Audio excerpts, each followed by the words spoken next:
local forecast starts now with Chief Meteorologist Eric Finkenbinder. Hey, anytime I can track storms, especially in the pattern that we've been in, be happy to do so. Now, it still is in areas that we're seeing the rain. I wish we saw a lot more coverage of these storms to push through.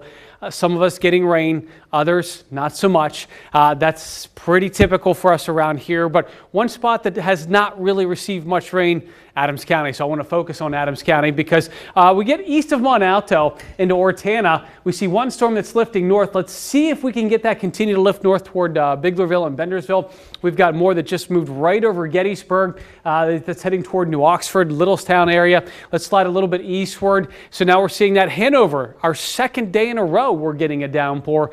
So we're getting some that continuing to lift towards Spring Grove as that's lifting east. So I would say the southern half of York County, in Lancaster County, yep, we're going to be seeing these storms pushing through. Now, we do have one storm right now through Manheim, lifting toward Brickerville. Let's slide a little farther north, a little bit closer to the Harrisburg area. So here we are, there's Harrisburg, in case you're trying to keep with me here as we show you these storms. Colonial Park just getting a little bit of a passing shower that will be heading toward Hershey. So let's see if we can get some measurable rain from this storm out of Hershey.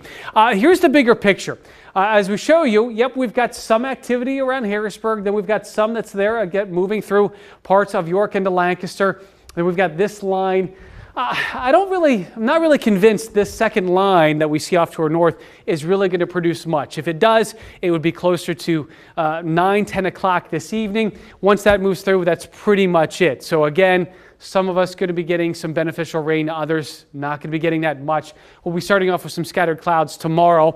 I want to show you the surface map too, because as the drier air sets in, that finally sets the stage for some nice weather, more comfortable weather. I want to show you the dew points. Soupy in the 70s now.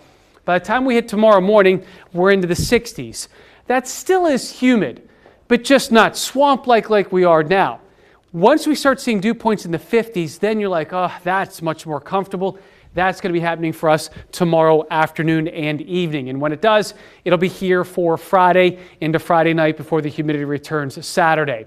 For those of us that didn't really receive that much rain, we're going to be getting the drought monitor update coming for tomorrow. We'll see what that looks like for us. But next week does look different. Whether it's too late for some gardens or crops, it seems like we do have at least some good conditions here as a front stalls to provide that daily chance of some showers and storms as we go into next week. Ironically, of course, that is also fair week for Shippensburg, Lebanon, and York. So, of course, that has to happen.